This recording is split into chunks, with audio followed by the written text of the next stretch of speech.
In the warm, lemon-scented breeze of Sicily, a princess grew up with the sun on her skin and the sea whispering stories through stone cloisters.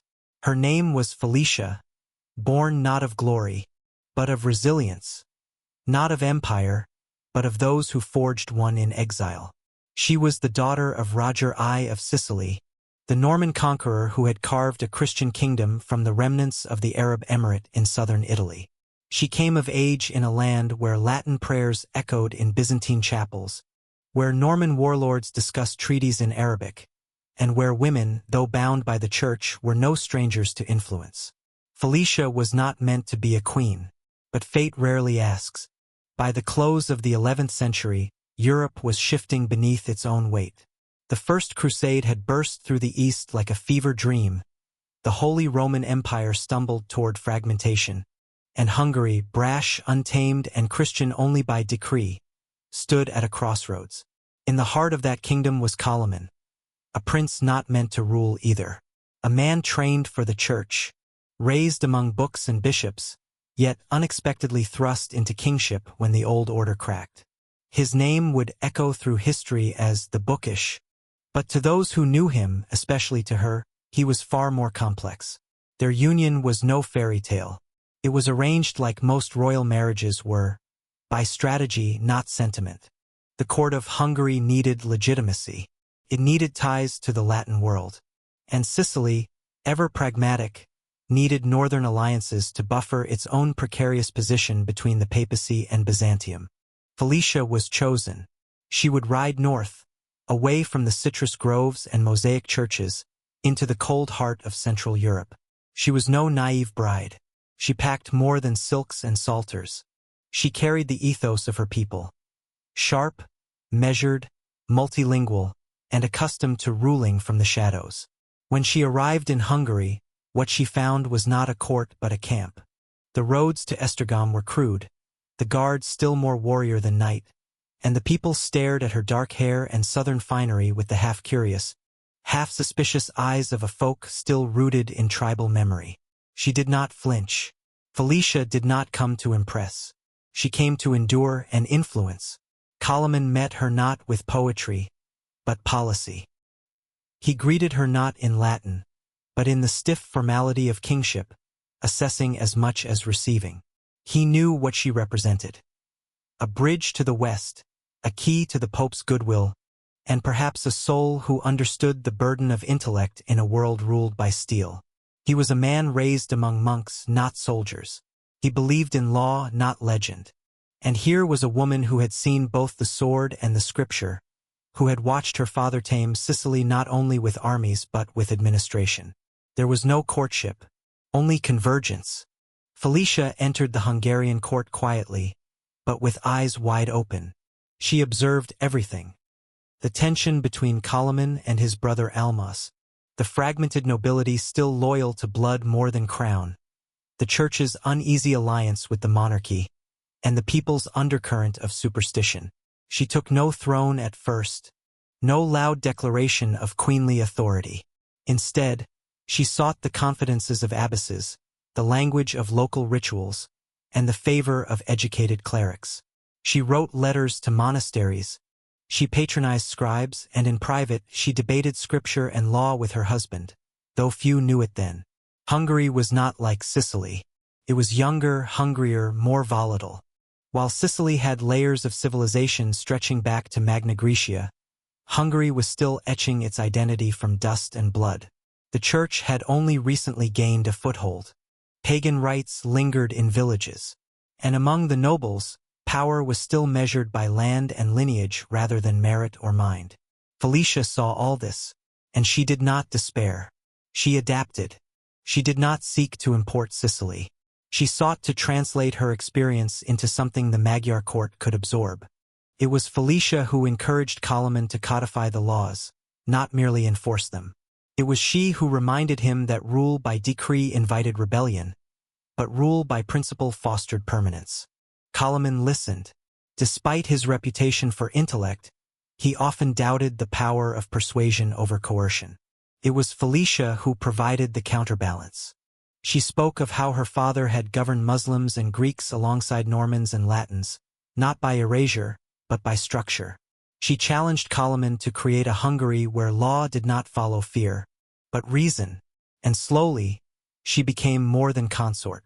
She became compass. Their partnership grew not from passion but from parity. He respected her intellect. She respected his restraint. Together, they navigated crises that could have shattered the realm.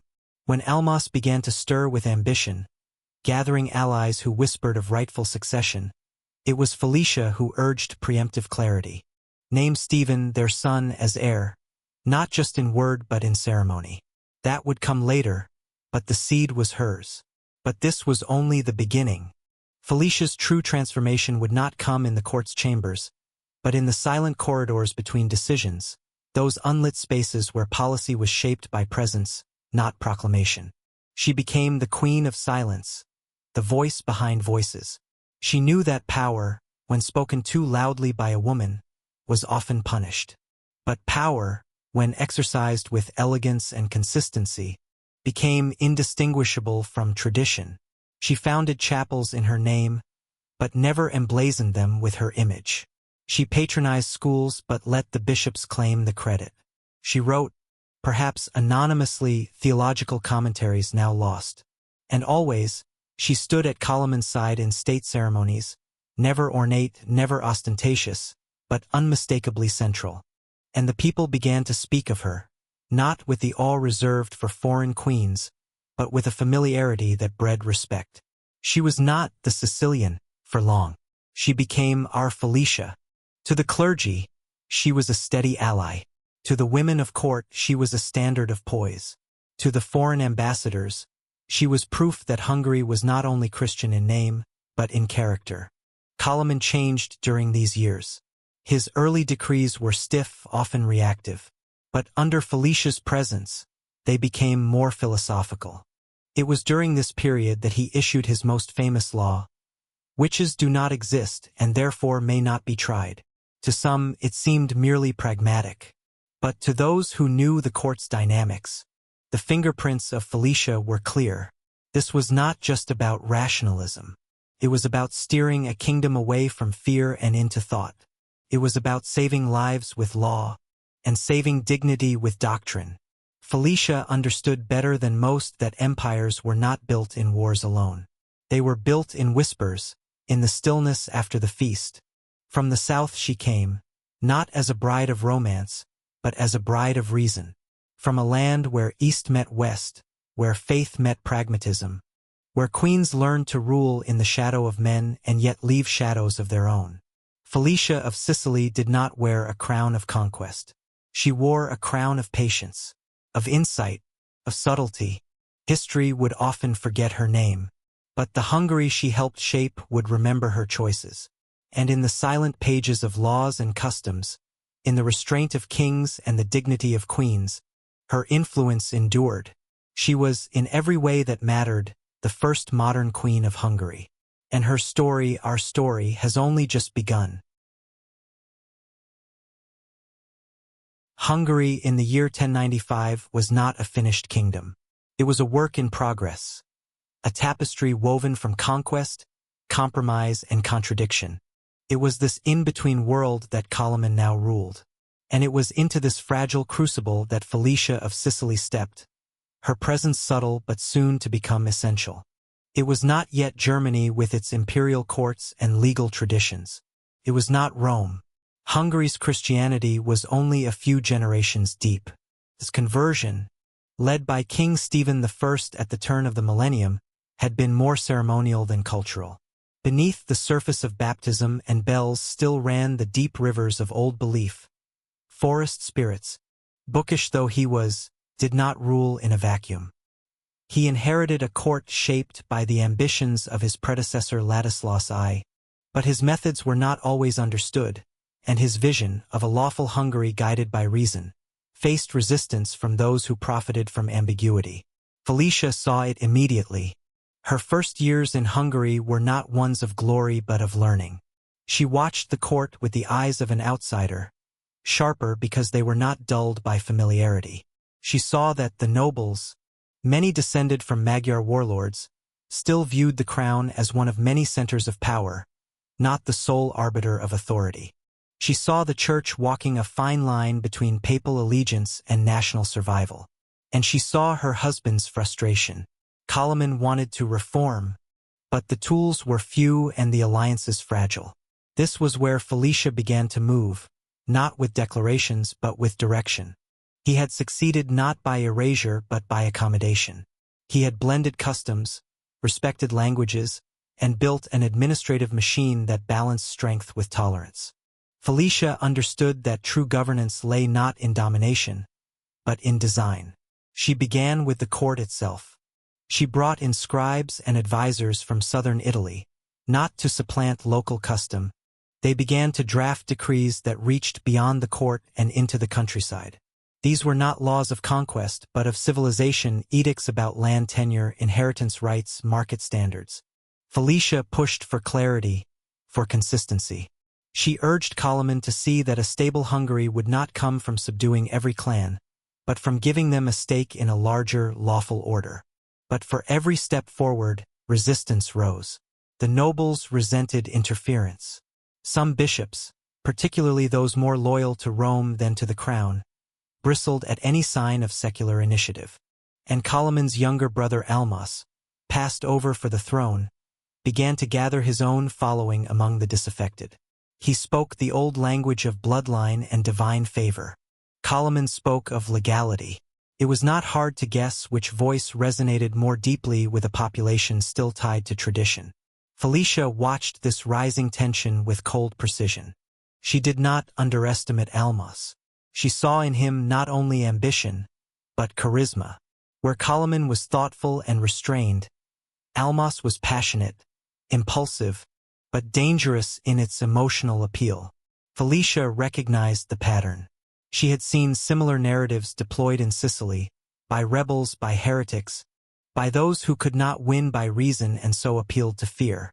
She began to work behind the scenes to solidify Koloman's position. She cultivated the church's moderates, those who valued order over drama. She hosted quiet gatherings with influential abbots and clerics, offering endowments in exchange for loyalty. She reached out to the nobility, not with threats, but with favors. Lands secured, marriages arranged, disputes mediated. And all the while, she reinforced her husband's image not as a mere monarch, but as a monarch with vision. Her greatest tool was not speech, but symbolism. Felicia understood that Hungary's people, still steeped in a culture of legend. She sponsored religious festivals, laid foundation stones for churches, and appeared at harvest celebrations. She invoked the Virgin Mary in every gesture, not as a Sicilian woman, but as a Hungarian mother. And it worked. Slowly, the queen became more than a political figure. She became a point of unity, not beloved by all, but respected by most. In a realm divided by lineage, geography, and custom, Felicia offered the illusion of continuity. And in that illusion lay real power. Koloman's policies gained traction. He reformed the judiciary, introducing tiers of appeal and formalizing the roles of local magistrates. He supported parishes with royal grants, less out of piety than pragmatism. Faith was a tool for cohesion. The court began to resemble those of the West, more predictable, more literate, more bureaucratic. The church, though still a source of tension, became a more integrated ally. The nobles, while not tamed, were at least entangled in systems that discouraged outright rebellion.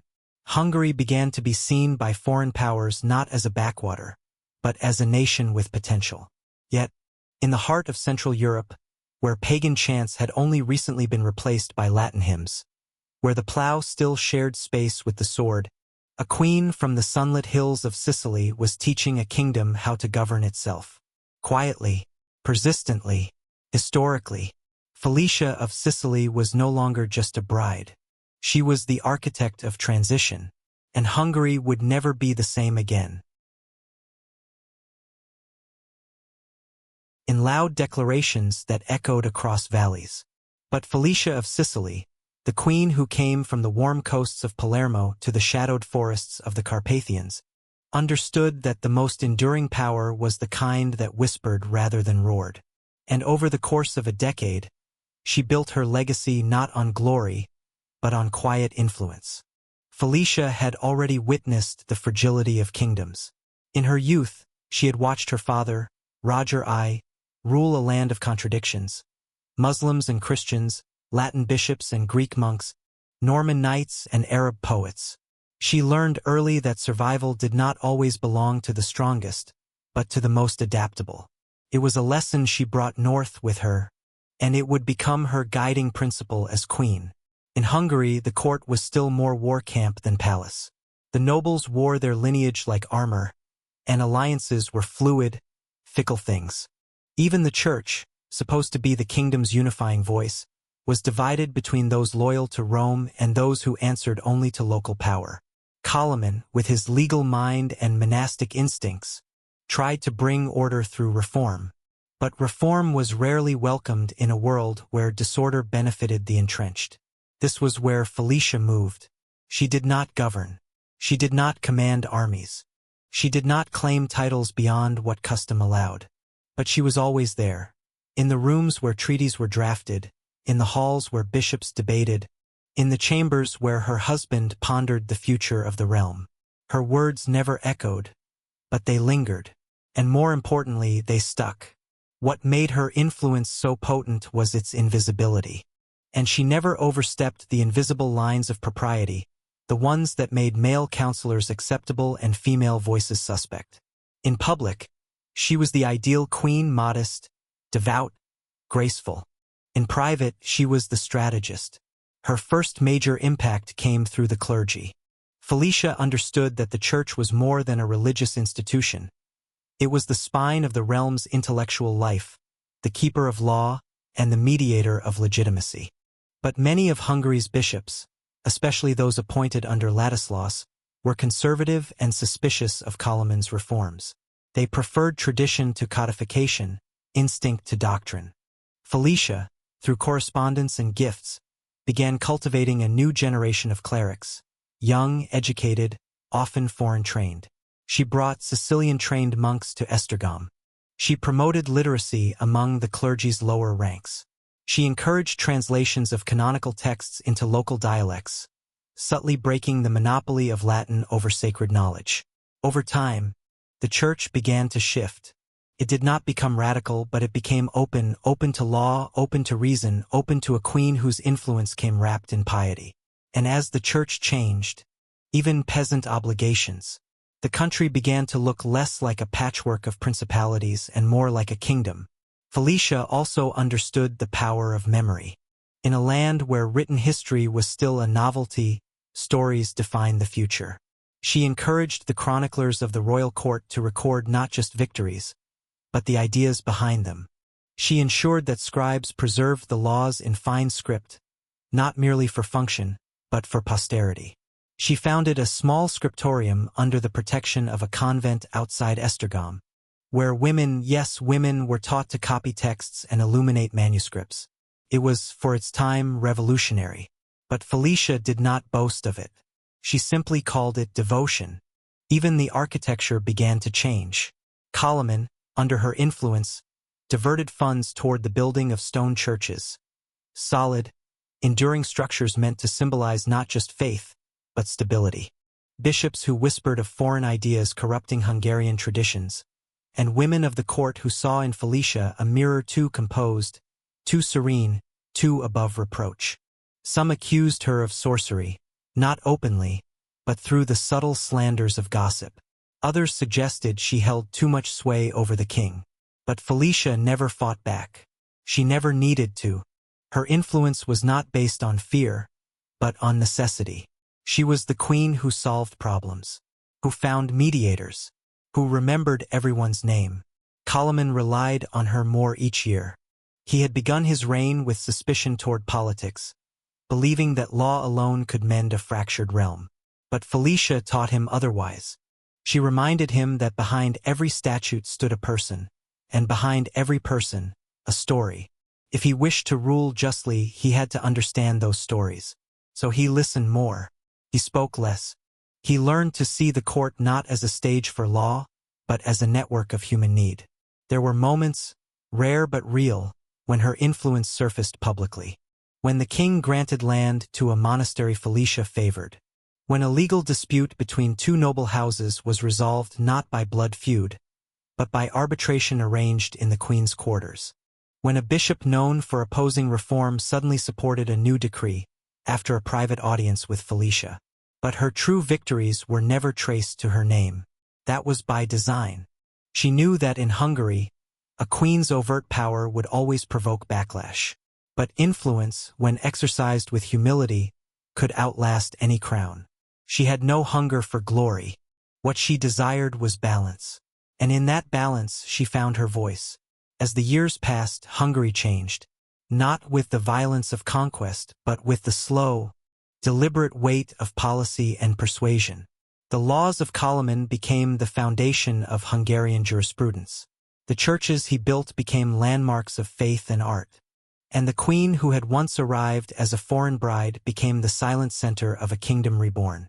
She was never called powerful, but she was never forgotten by those who mattered. In a world ruled by kings, Felicia of Sicily ruled something far more enduring. The way they thought. And that, in the end, would shape the future more than any battle.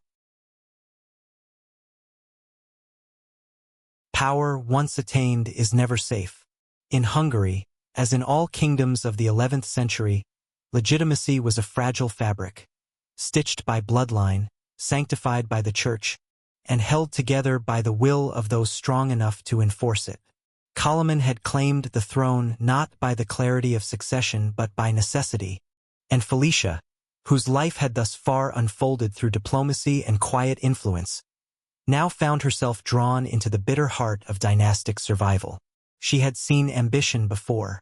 In Sicily, Almas was no usurper in the classic sense. He was charismatic, deeply pious, and admired for his courage in battle. He held lands, commanded loyalty, and carried the aura of divine favoritism. He had not protested Koloman's coronation openly, but neither had he faded into irrelevance. Instead, he positioned himself as a mirror of what Hungary might have been: nobler, more warrior-like, more traditional. In contrast, Koloman seemed too learned, too church-bound, too aloof. And Felicia, southern, foreign, intellectual, became, to Almas's faction, a symbol of everything unnatural about Koloman's reign. Felicia had long understood that perception was as powerful as policy. She had spent years softening her image, integrating herself into the Hungarian imagination as queen and mother. But now the veneer of court unity was cracking.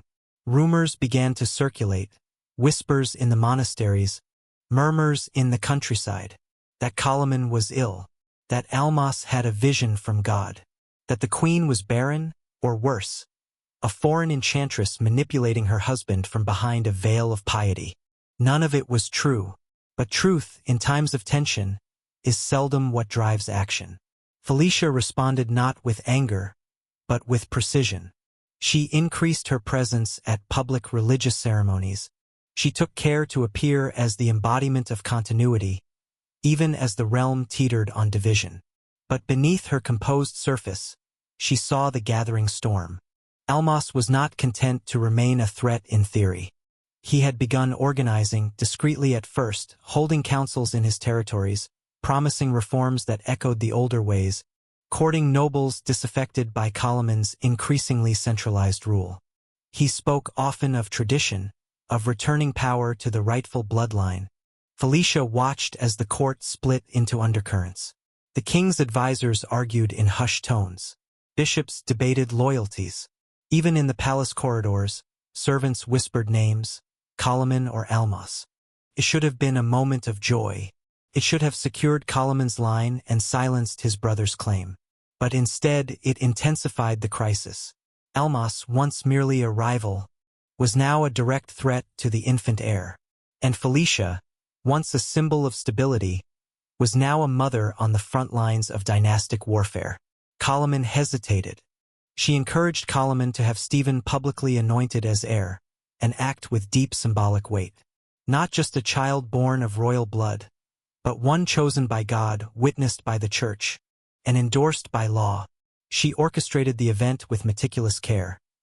Bishops from across the realm, nobles from competing houses, even foreign envoys from the Holy Roman Empire. The message was clear. Stephen was not merely the son of a king. He was the next king. But she knew it would not be enough. As Almas continued to gather support, even beginning to raise armed forces in the south, Koloman faced a choice no ruler ever makes easily: exile his brother or destroy him. It was a moment Felicia had feared for years, but had long prepared for. She reminded Koloman that kingship was not a privilege, but a burden. That mercy, when misapplied, could be more destructive than wrath. That if Stephen were to live, Almas could not remain a threat. And so, with a heart weighed by necessity, Koloman acted. Almas was captured, and in a decision as brutal as it was political, Koloman ordered that Almas and his young son, also named Bela, be blinded. It was a sentence common in Byzantium, where political prisoners were maimed to prevent claims to the throne. But in Hungary, it was unprecedented. It marked Koloman as a king willing to use force to protect the realm. And it marked Felicia, quietly, as the queen who had made that choice possible. She did not celebrate the outcome. There was no feast, no proclamations. She withdrew from court for several weeks, retreating to a monastery where she fasted and prayed. Some say she wept.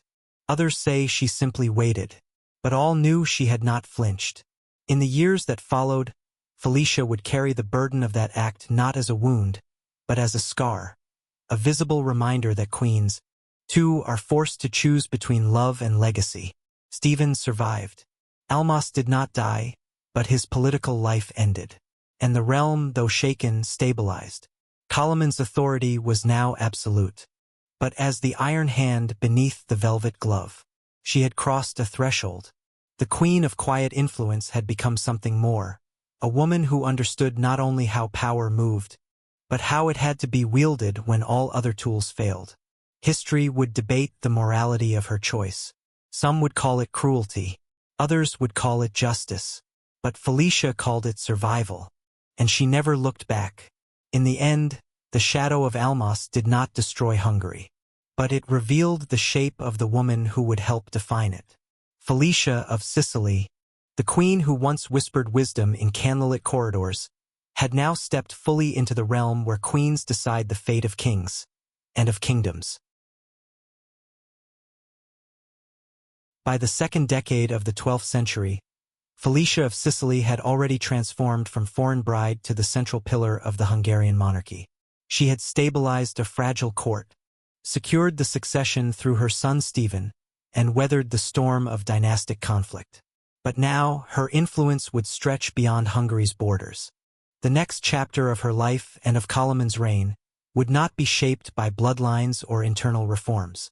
It would be carved on a larger canvas, one that spanned across the Dalmatian coast and reached deep into the complex political heart of medieval Europe.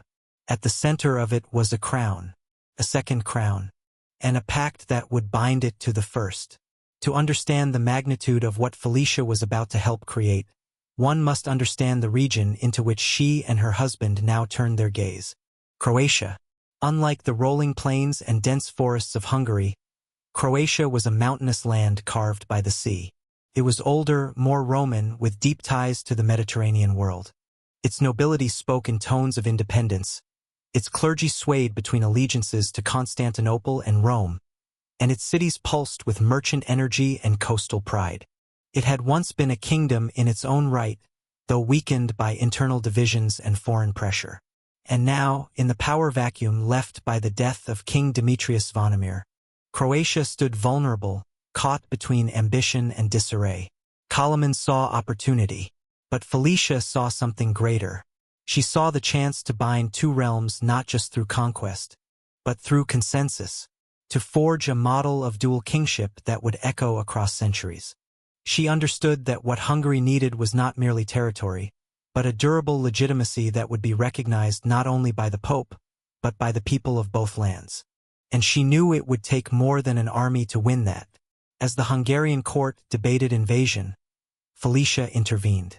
Not openly, not from the throne, but through letters, intermediaries, and her influence over Koloman's council. She urged negotiation. She argued that if Hungary marched in and imposed a foreign king, rebellion would fester. But if they came as protectors, defenders of Croatian rights, bearing not chains but agreements, they could transform the inheritance of a kingdom into a partnership of crowns. The result was unprecedented. In 1102, under Felicia's guidance and Koloman's authority, Hungary proposed a pact, not a conquest. It came to be known as the Pacta Conventa, and though its exact form remains debated by historians, the spirit was revolutionary. It promised that Croatian nobles would retain their rights, that local customs would be respected, that Croatia would remain distinct within a larger royal framework. In return, Koloman would be crowned king of Croatia, not overlord, not occupier, but king by consent. Felicia's hand was all over this arrangement. She insisted that the coronation take place in Beograd, a symbolic gesture of respect to Croatian sovereignty. She orchestrated the presence of local bishops, ensured that Slavic language scribes recorded the agreement, and had the court's chroniclers refer to her husband not as conqueror, but as King of Hungary and Croatia by the grace of God and the will of the people. The ceremony was careful, measured. It was declarative. The queen who had been born among the coastal ports of Sicily now stood in solidarity with another maritime land, binding the Adriatic to the Danube with the grace of diplomacy rather than the violence of war. And it worked.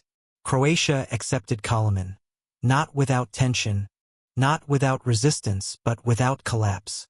The nobility retained their estates, the church was appeased, and Hungary gained not just a province, but a partner. This dual monarchy, born of strategy and sensibility, would endure for centuries, shaping the political landscape of Central Europe well into the modern age. Felicia returned to Esztergom a queen twice crowned, first in Hungary, now in Croatia. But she never wore that second crown physically. She wore it through her deeds. She used her elevated status to promote deeper cooperation between the two courts. She arranged marriages between Hungarian and Croatian nobles. She commissioned the translation of Croatian legal customs into Latin. She supported religious orders that operated in both kingdoms. She even welcomed Croatian women into her circle, giving them positions in the royal household, an act that helped integrate cultures not through decrees, but through domestic intimacy. And Koloman, for all his intellect, knew what she had done. He credited her publicly, a rare move for a king. In a charter issued the year after the Croatian coronation, he referred to Felicia not just as queen, but as Konzers Regni, partner in rule. It was more than flattery. It was recognition. Yet not everyone approved. There were those in Hungary's aristocracy who bristled at the inclusion of Croatian elites. There were whispers that Felicia favored foreign customs, that she was weakening Hungary's pure lineage with coastal dilution. Some clergy grumbled about the queen's growing influence over ecclesiastical appointments in Dalmatia. And Almas's former supporters, though scattered, found new fuel in the narrative that the monarchy was being reshaped under a southern hand. Felicia did not answer these accusations. She never did. She continued her work, hosting gatherings that blended Slavic and Magyar traditions, sponsoring artistic endeavors that reflected a synthesis of both cultures, and deepening her correspondence with religious leaders across the Adriatic. Her letters to abbots in Split and Zadar show a queen not only fluent in the language of piety, but in the dialect of diplomacy. In many ways, she had returned to her roots. Her upbringing in Sicily had taught her that real power was regional, not national, that borders were porous, identities layered. In uniting Hungary and Croatia, she was not building an empire. She was cultivating a federation of ideas. But the crown always has a price. Felicia's attention to Croatia came at a cost. The Hungarian court, ever sensitive to shifts in loyalty, began to fracture along quiet lines. There were murmurings of regional favoritism. Not the Hungarian one was where her true ambition lay. Felicia responded not with confrontation, but with redirection. She turned her efforts back inward. She supported Hungarian monasteries with new fervor. She elevated young Magyar women in court. She commissioned works of art celebrating Saint Stephen, the first Hungarian king. And she ensured that her son, still young but growing in public stature, was associated with both crowns equally, present at Croatian councils, but always returning to Esztergom as heir apparent. She understood that unity was not a destination.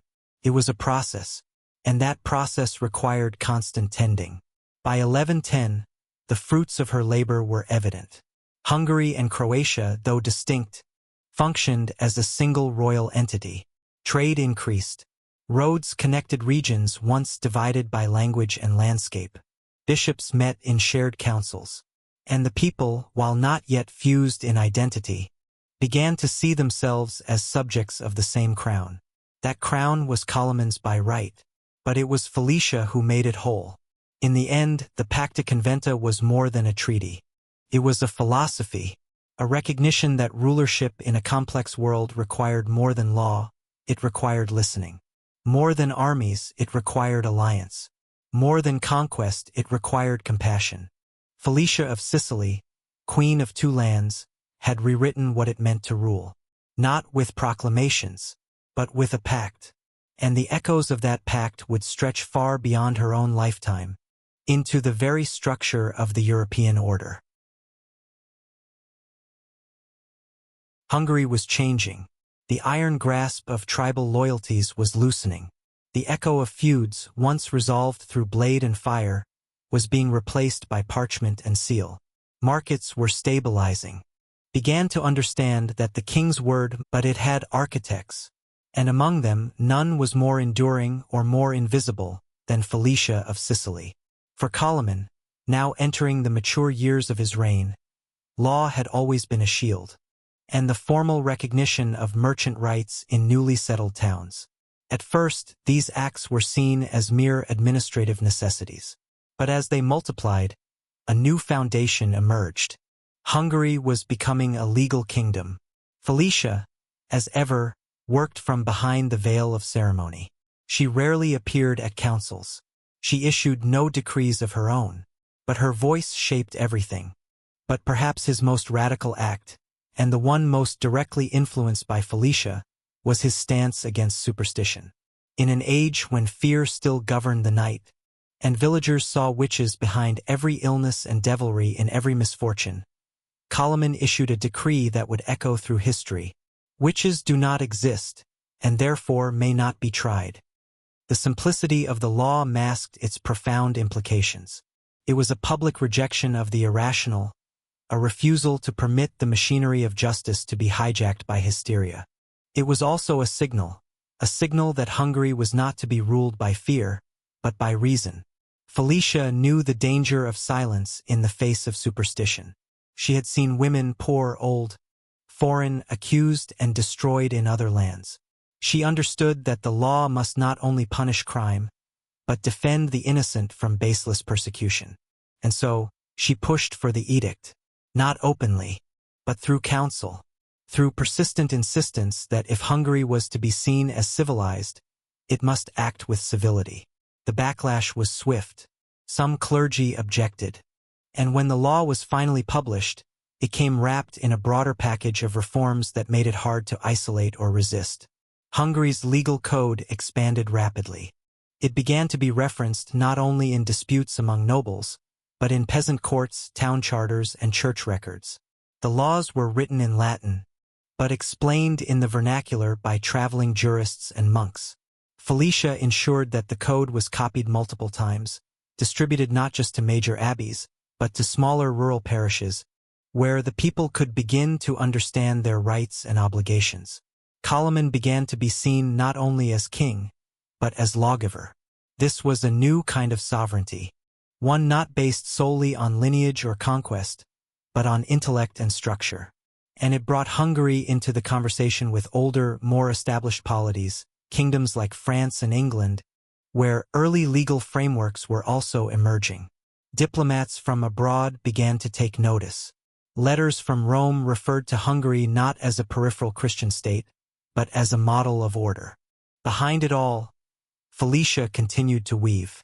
She supported the education of women in monastic settings, not for public leadership, but for literacy and learning, and ensured that the intellectual infrastructure of law kept pace with its practical implementation.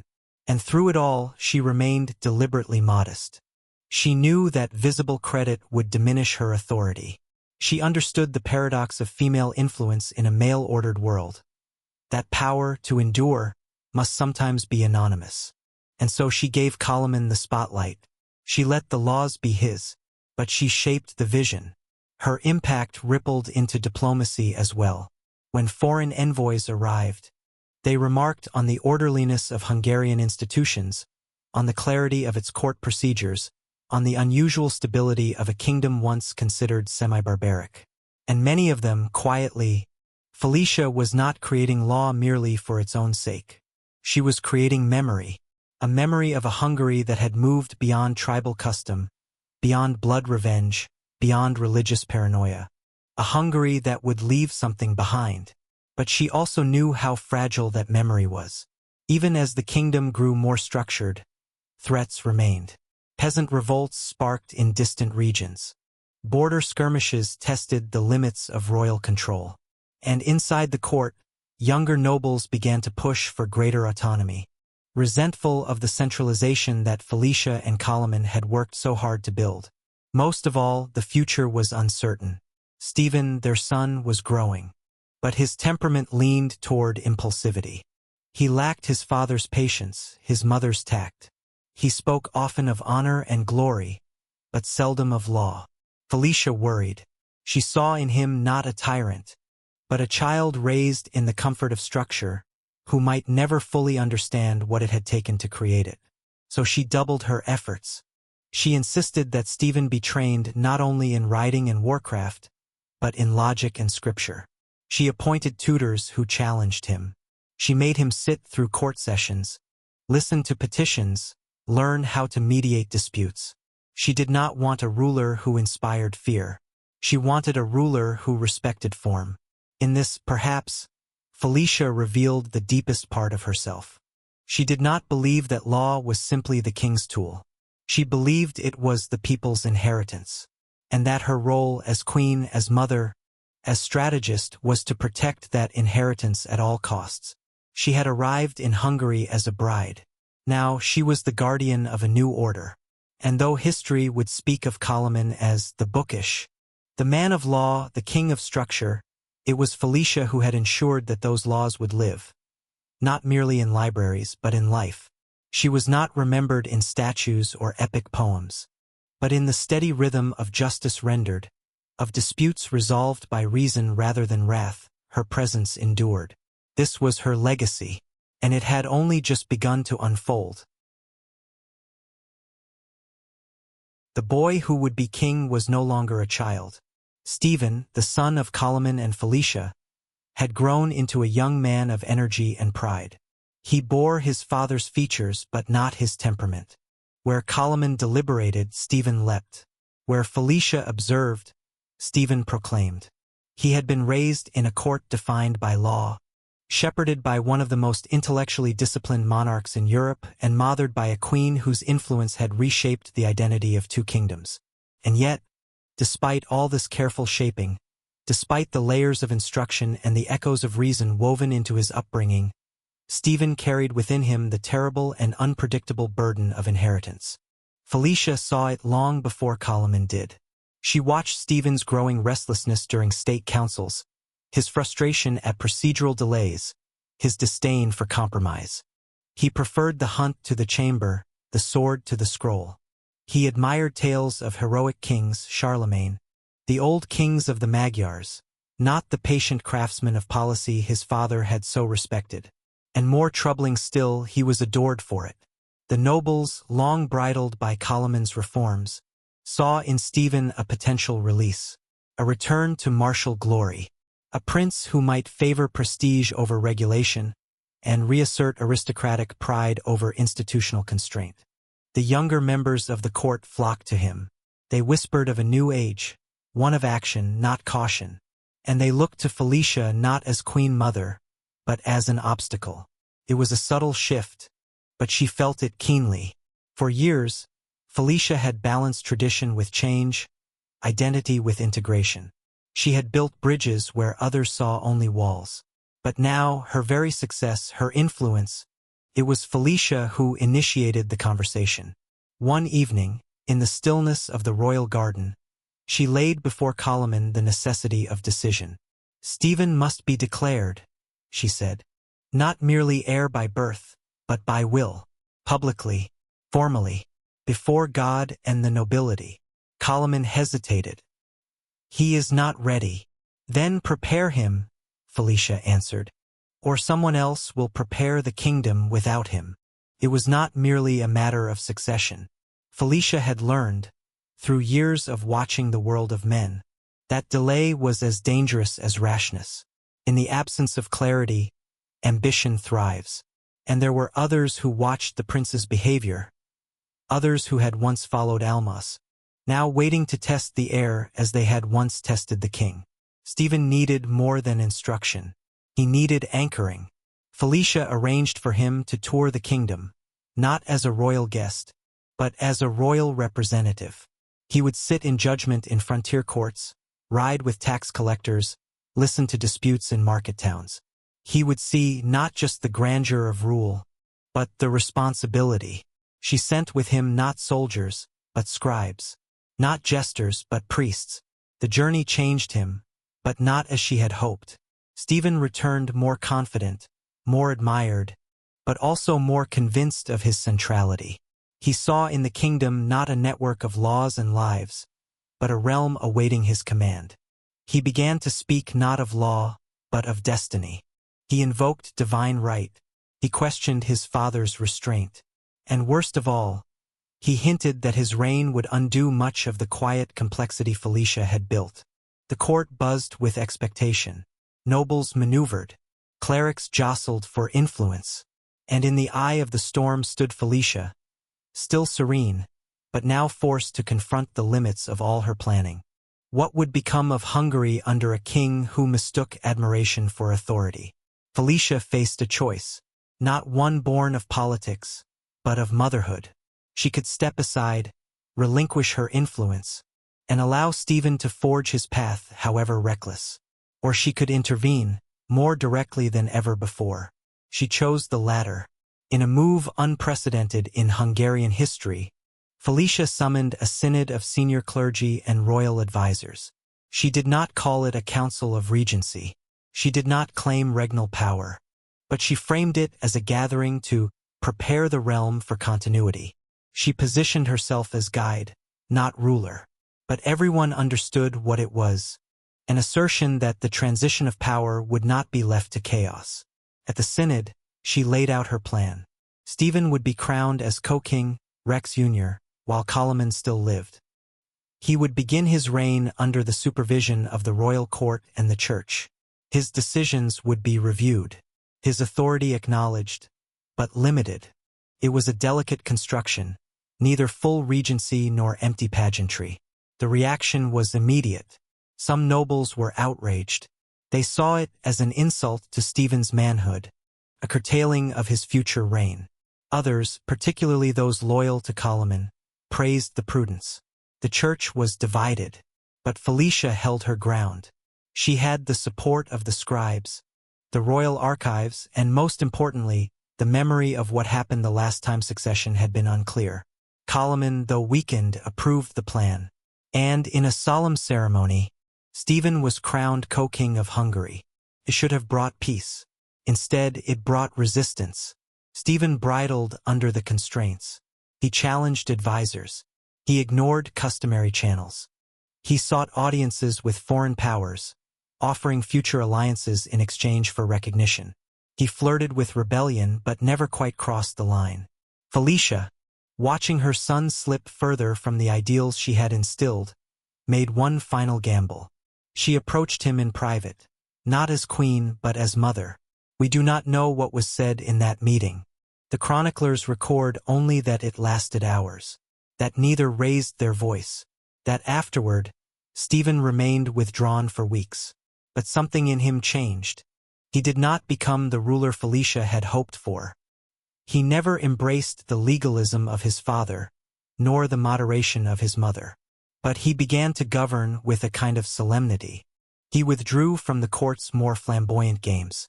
He completed his duties, if not with joy, then with discipline. It was enough. Felicia never again tried to direct him. She had done all she could. The child had become king. The mother had made her choice. She had chosen the realm over affection, the future over comfort. And in doing so, she had ensured the survival of a fragile inheritance. Not just a kingdom, but a way of ruling, the way of law, the way of memory, the way of quiet strength. The storms had passed, at least for now. Koloman, though weakened in body, remained on the throne, and Stephen, newly crowned as co-king, had settled into his role under a watchful court and an even more watchful church. The realm, so often on the edge of fracture, seemed to breathe again, slowly, cautiously. But amid this fragile calm, Felicia of Sicily stepped back, not out of defeat, nor despair, but out of wisdom. She had fought the long war of influence and inheritance, and she had won it, not with swords but with vision. Now, she would embrace a different kind of power, the power of withdrawal, of legacy, of stillness. She retreated from the royal court of Esztergom and moved quietly to a riverside residence near Vac. Surrounded by monastic gardens, chapels, and scholars she had supported over the years. It was not exile. It was sanctuary. There were no declarations, no farewell speeches, but her absence was palpable. For decades she had been the pulse behind Koloman's policies, the calm behind his reforms, the balance to his intellect. Now, without her hand on the scales, the court shifted, not violently but inevitably. Felicia's withdrawal was not a vanishing. She continued to correspond with bishops, advise abbesses, and receive envoys. But she did so without ceremony, without courtly audience. The queen, who had once negotiated royal pacts and orchestrated coronations, now spent her mornings among cloistered scribes and herbalists, tending to manuscripts, liturgical programs, and the daily rituals of monastic life. She had exchanged royal decrees for devotional chants, political maneuvering for quiet contemplation. Yet even in silence, she remained the axis around which memory revolved. Koloman visited her often in those final years. Their meetings were unpublicized, always private. Chroniclers hint at conversations full of recollection, of reflection, perhaps even of regret. He was aging fast, his once sharp step now halting, his once brilliant oratory now a strained whisper. But in her presence, something of his early vigor seemed to return. She had always been his mirror, his sparring mind, his unseen co-ruler. And even now, in retreat, she remained the one person who truly understood the burdens he bore. When he passed away in 1116, the kingdom did not collapse. Thanks to their joint efforts, Stephen was already installed as king. The nobles, though restless, did not revolt. The church, long wary, now guarded the status quo as sacred. The reforms, the laws, the structures they held. But Felicia did not return to court. She mourned him in solitude, not with tears, but with practice. She commissioned masses in his name. She had his most significant legal codes recopied by the finest scribes in the realm and distributed to abbeys and cathedrals. She established a small school for orphan children in his memory, focused on teaching reading, song, and service. And most poignantly, she funded the creation of a chapel adorned not with images of martyrdom or war, but with depictions of justice. Solomon, Saint Stephen, and Koloman himself, seated with a scroll in hand, surrounded by figures of the law. Her grief was not performative. It was structured, purposeful. She had lost more than a husband. She had lost the one king who had trusted her enough to rule beside him without needing to name her co-regent. And in his absence, she would spend her remaining years preserving the fragile system they had built together. Stephen ruled with a mix of confidence and detachment. He did not dismantle his parents' work, but neither did he expand upon it. He traveled more than Koloman had. He courted foreign alliances, He tolerated ambition in the court that Koloman would have crushed. Felicia, watching from afar, said little. Perhaps she understood that her son needed space to govern in his own image, even if that image was blurrier than the one she and Koloman had so painstakingly defined. She focused instead on memory. Not personal memory, but collective memory. She worked closely with chroniclers to document Koloman's reign, not as legend, but as law. She corrected dates, added context, insisted that the narrative reflect not just the king's victories, but the evolution of the kingdom's identity. She was not interested in hagiography. She wanted clarity, truth, posterity. To the young women of the monastic community she had supported, Felicia became a living relic, not of relics and miracles, but of discipline and patience. They watched her rise early for prayer, her hands weathered but steady. They heard her speak in Latin and Slavic, her Sicilian accent now softened by decades of Hungarian cadence. They knew her not as the queen of banners, but as the queen of pages. She spoke rarely of her youth, of Sicily, of the marriage that had brought her north. But when she did, it was always with a kind of gentle detachment, less nostalgia than recognition. She had been born into the sea-washed stone of Palermo, raised in the mosaic shadows of Norman ambition, and yet it was in Hungary, amid the cold rivers and burning summers of the plains, that she had found her true vocation. She had not been made for courts. She had made the court, and she had done so not with conquest, but with clarity. Her final years were quiet, untroubled by scandal or ambition. She lived simply. She gave generously. She became a figure of legend not for what she had done loudly, but for what she had prevented, the wars that never came, the laws that did not break, the inheritance that did not splinter. When she died, sometime in the early 1120s, the court observed official mourning. But there were no grand processions, no gold-draped funerals.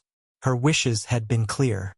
She was buried in the chapel she had built, beneath a simple stone. No crown, no effigy, only a single inscription, later copied by a passing scribe. Here lies Felicia, Queen of Hungary and Croatia, Mother of Law, Guardian of Peace. And yet, her silence would echo for centuries. Every time a Hungarian noble appealed to the king's law instead of the sword, she was there. Every time a bishop cited royal precedent over divine whim, she was there. Every time a young girl was taught to read in a monastery funded by royal gift, she was there. Not in name, but in form. Felicia of Sicily had arrived as a political offering. She had become a partner, a builder, a mother, a protector. And in the silence after the storm of kings and battles, it was her legacy that endured, not in thrones, but in thoughts. She had not ruled, but she had defined what rule meant. When the name Hungary was spoken in the courts of Western Europe during the early 12th century, it no longer conjured images of distant pagan warriors or lawless frontiers. It evoked something else: order, stability, and rising influence. A kingdom at the crossroads of Latin Christendom and the Slavic East, bound by rivers and mountains, yet increasingly bound also by law and diplomacy. This transformation was not accidental. It was the result of careful planning, patient reform, and a political vision that extended far beyond the borders of a single crown. And within that vision, long before maps recognized her reach, moved Felicia of Sicily. Though she no longer ruled from the center of court, her reach extended outward into Europe, shaping how Hungary was perceived by powers near and far. She had always understood that kingdoms did not exist in isolation, that royal legitimacy required not only domestic stability, but external recognition, that Hungary's future would depend as much on how it was seen by the world as on how it governed itself. It was Felicia who, years earlier, had cultivated relations with the papal curia. While Koloman wrote letters, it was Felicia who orchestrated the tone of royal communication, elevated, clear, deferential without submission. She ensured that every Hungarian embassy sent to Rome bore not just tribute and gifts, but symbols of intellectual parity. Law codes, copies of decrees, monastic chronicles that demonstrated not barbarian muscle, but administrative sophistication. She had learned this in Sicily. Her father, Roger I, had built a kingdom not just on conquest, but on image. He had invited scholars, patrons, monks, and travelers to see what he had built and to carry those stories abroad. Felicia used the same logic in Hungary. She invited emissaries from Lombardy, Burgundy, and even distant England to witness court processions and church synods. She welcomed clerics from Dalmatia and the Rhineland into Hungarian monasteries. She provided translators. She funded scribal teams. She ensured that every visitor left with the impression that Hungary was not a periphery. It was becoming a center. Her influence stretched particularly deep into the Adriatic. Croatia. Felicia worked tirelessly to integrate its cities into the rhythm of the kingdom without erasing their local character. She coordinated trade agreements between Split and Esztergom. She supported the appointment of bilingual clerics in coastal bishoprics. She preserved the rights of Croatian nobles within the greater legal framework of Hungary, an act that helped prevent rebellion and fostered trust. It was narrative. Felicia understood this instinctively. She curated Hungary's narrative. She shaped how the realm saw itself and how others saw it. In a world where stories defined sovereignty, she was Hungary's quiet author. Even after Koloman's death, she continued to correspond with foreign courts. She wrote to the Pope, to abbots in Cluny and Monte Cassino, to bishops in Venice and Aquileia. Her letters survive in fragments, copied by scribes centuries later, always clear in tone, polished in theology, grounded in legal precedent. She never spoke as a ruler, always as a servant, but those who read her words understood the authority behind them. One of her most lasting impacts was the strengthening of ties with the Holy Roman Empire. The borderlands between Hungary and the empire had long been sites of tension. German dukes saw the eastern plains as ripe for expansion. Hungarian nobles feared encroachment. Felicia, understanding the fragility of such relations, supported a marriage alliance between a minor branch of the Arpad dynasty and a Swabian countess, creating a blood link that softened imperial ambition and opened new channels of dialogue. It was also Felicia who backed the foundation of hospices and way stations along the Danube for pilgrims traveling to and from the Holy Land. Though Hungary was not a crusader kingdom, it had become a corridor for crusading armies. Felicia ensured that those who passed through found order, food, and justice, not exploitation. She issued guidelines quietly through the royal chancellery for the treatment of pilgrims and made sure that bishops in key towns upheld them. In doing so, she made Hungary not just a path to Jerusalem, but a moral way station. Even in the east, where Byzantine interests clashed with Hungarian ambition, Felicia's influence mattered. Though not a Byzantine herself, she had learned their politics in Sicily, where Greek monks and imperial envoys were constant presences. She advised caution in dealings with Constantinople and encouraged her son Stephen to avoid provocations. She understood that the empire to the south did not forget slights, and that survival often depended on allowing others to think themselves superior, even as they were being outmaneuvered. Felicia never traveled abroad. She never stood before the Pope. She never wore the regalia of an empress. But she was known across Europe by those who mattered, by bishops who shaped policy, by scribes who shaped records, by queens and noblewomen who sought advice from a woman who had managed to hold both power and piety in balance. At home, her internationalism was not always welcomed. There were whispers, again, of favoritism toward foreign customs, of southern softness diluting Magyar strength. Some courtiers, particularly those rising under Stephen's favor, viewed Felicia's legacy as cumbersome, a web of agreements and precedents that constrained royal prerogative. But Felicia no longer needed to argue. Her victories were built into the walls of Hungary's new churches, etched into the preambles of its laws, whispered through the corridors of its diplomatic memory. The world had noticed Hungary, to be respected without conquest, to be trusted without boasting, to be strong without needing to shout.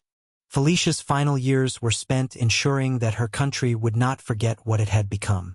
She created an archive, a rare concept at the time, not just for charters and laws, but for correspondence, for treaties, for a theological commentary. She called it not a treasury, but a memory house, a place where Hungary's self-understanding could outlive any king, any queen. And in that, she once again did what few rulers could manage. She reached beyond her own lifetime, into the future, into the world.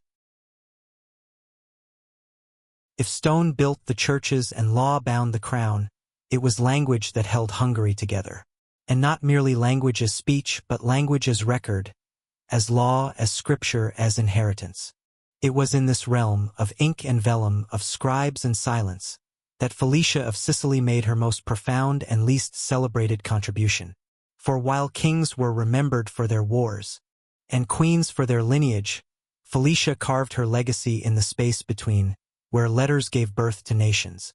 By the time the 12th century reached its third decade, Hungary had undergone a transformation. What had once been a kingdom where justice was shouted in open fields and fealty proved through blood, was now a state where laws were cited, recorded, and appealed. The monastic centers of Esztergom, Pannonhalma, Vac, and Zagreb were no longer just places of prayer. They were Hungary's first universities in spirit, if not in name. Their walls echoed not only with psalms, but with logic, philosophy, and administration. And behind this silent revolution stood Felicia, no longer queen in title, but queen in legacy.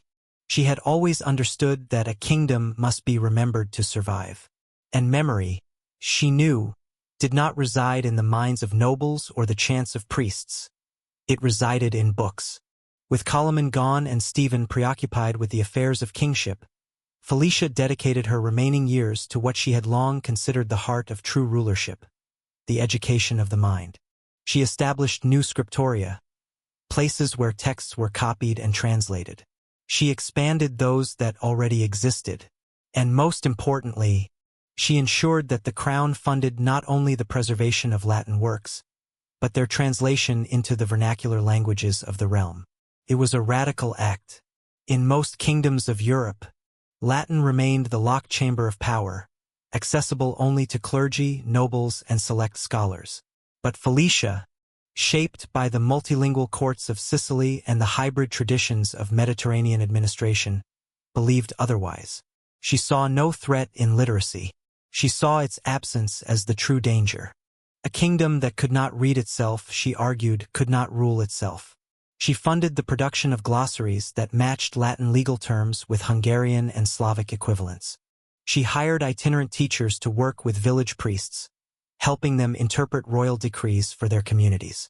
And she sponsored the training of lay clerks, men not destined for the church, but for courts, markets, and city halls. It was not just the men who benefited.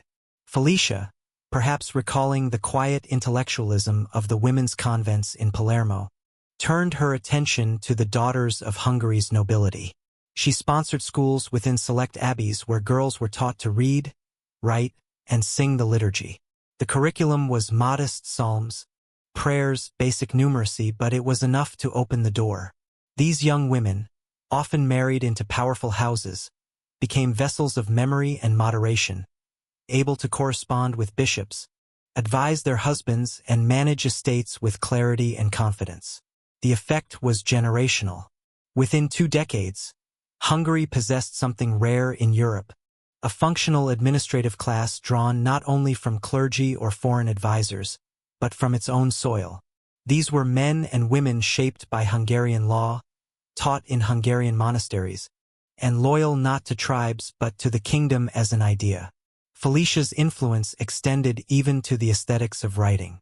She commissioned artists to illuminate legal texts, not just gospels, but law codes. She understood that presentation mattered, that the beauty of a page could give it moral weight. Under her patronage, Hungarian manuscripts adopted stylistic elements from Norman Sicily, Carolingian France, and even Byzantine iconography. This visual synthesis became, in time, a reflection of Hungary itself, and commentaries on governance. She arranged for it to be duplicated across several abbeys, each copy containing annotations from the region in which it was housed. It was not merely a repository. It was an assertion that Hungary, once thought of as a marginal realm of horsemen and converts, now possessed a legal and moral coherence equal to any kingdom in the West. And the world noticed. Every time a noblewoman penned a letter to her steward with clarity and confidence, she had created a kingdom of letters. And in doing so, she had done something even more powerful than shape a dynasty. She had shaped a future. Felicia's vision of Hungary was not one of conquest, but of continuity. Not of domination, but of durability. She knew that buildings could be burned, that borders could shift, that thrones could fall. But words, once written, once read, could outlast all.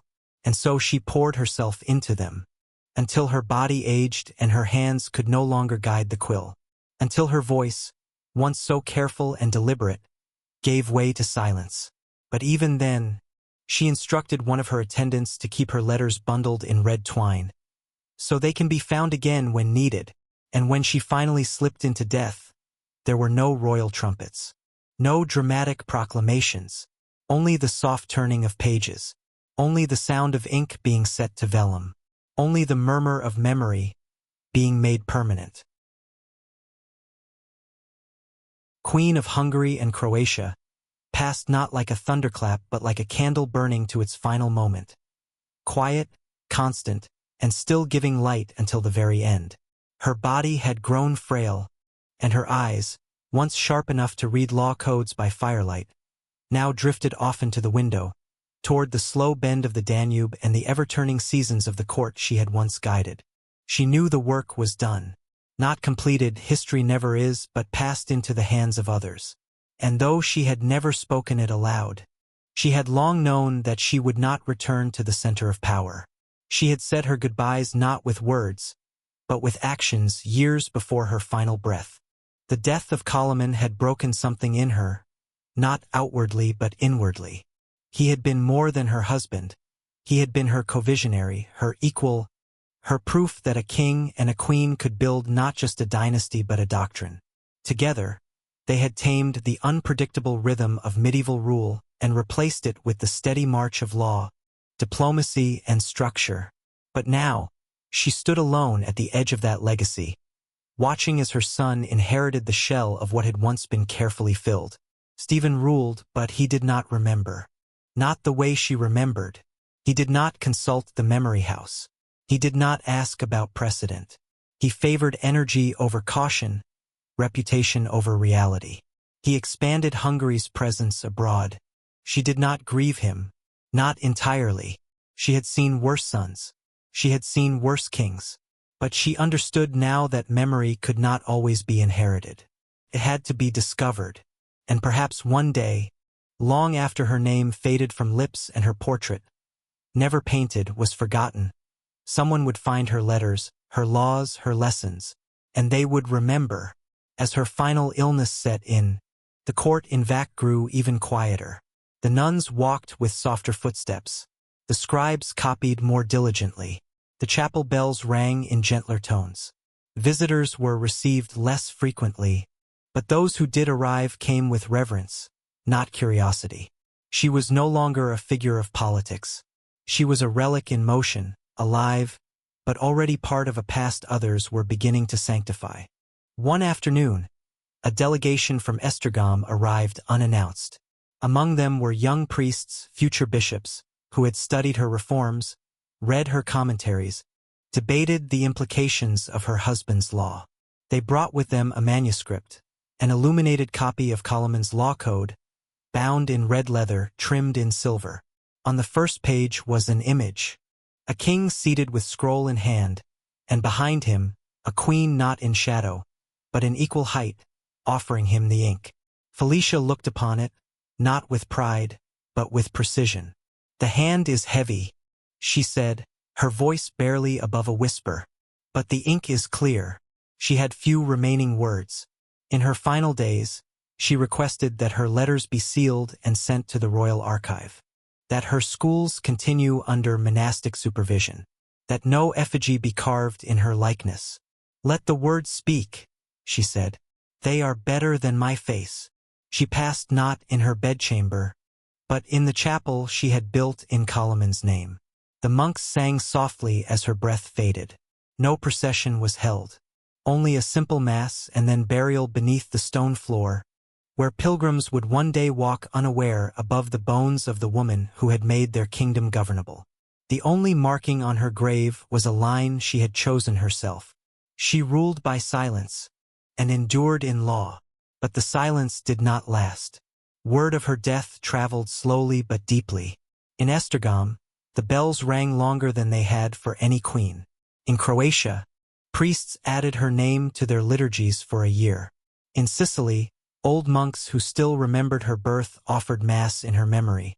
It had become a nation of continuity, a place where kings did not simply conquer, but preserved, where queens did not merely bear heirs, but shaped history, where Felicia of Sicily, a stranger in blood and accent, had become the mother of a political identity. She left behind no heir beyond Stephen, no dynasty beyond the Arpids, no statue, no relic. History is rarely fair to those who build quietly. The conqueror is remembered. The martyr is venerated. The rebel is romanticized. But the steady hands, the ones that shape structure, guide law, temper ambition, are so often buried beneath the very systems they create. So it was with Koloman, the Bookish king. And so it was with Felicia of Sicily, the queen whose influence outlived her name. They had ruled together, but not as equals in ceremony. Koloman had the crown, the title, the throne. But Felicia held something more elusive, an authority not proclaimed, but felt. Their reign had no great war, no dramatic rebellion, no grand architectural legacy. Instead, it left behind something rarer. Peace governed by law, a kingdom redefined by discipline, and an idea of monarchy that spoke not of divine right, but of human responsibility. Koloman had not been meant to rule. Trained for the church, thrown into succession by dynastic necessity, he could have failed as so many reluctant kings had before him. But he had not, and much of that was because of her. Felicia, the foreign bride, who brought with her the intellectual traditions of Sicily, the strategic instincts of a hybrid court, and a belief that even power must answer to principle. Their partnership had been unusual, quiet, intellectual, emotionally restrained but politically profound. They had rarely made public displays of affection, but their work had been inseparable. The laws he signed bore her edits. They turned Hungary from a loose federation of noble territories into a centralized realm bound by common codes. They introduced principles of inheritance that would prevent future fragmentation. They clarified ecclesiastical roles to preserve harmony between church and crown. They curtailed the abuses of local lords without stripping them of dignity. They recognized that legitimacy, once anchored in blood and blade, must evolve into something more, a shared understanding of order. It would not last forever. No order does. Stephen, their son, would inherit their throne but not their temperance. He would rule not unjustly, but imprecisely. Later kings would face civil war, foreign invasion, and the disintegration of that legal unity so carefully crafted. The nobility would rise again in power. The law would falter, and Hungary remembered the very existence of a legal tradition, the expectation that a king's word must match precedent, the belief that treaties were sacred. These were not born of conquest. They were inherited from a quiet revolution led by a scholar king and his strategist queen. In the centuries to follow, chroniclers would refer to Koloman as the Bookish. Some meant it as praise, others as ridicule. They saw in his scholarship a weakness, a lack of martial grandeur. But they misunderstood. Koloman had chosen reason not because he feared war, but because he had known war and knew what must come after it.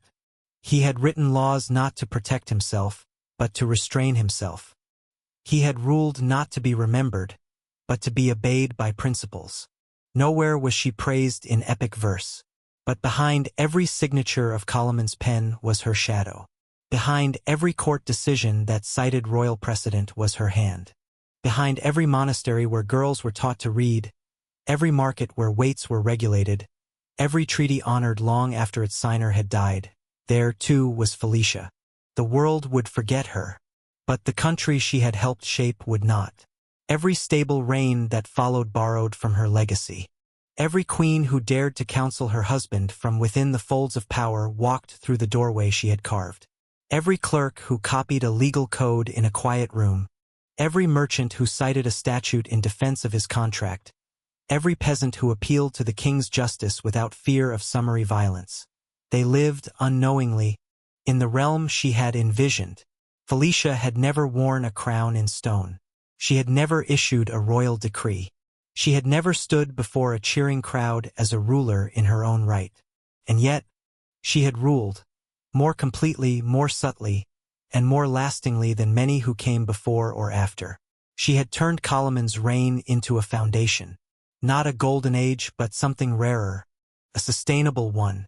They were not lovers in the storybook sense, but they were partners in thought, in reform, in purpose.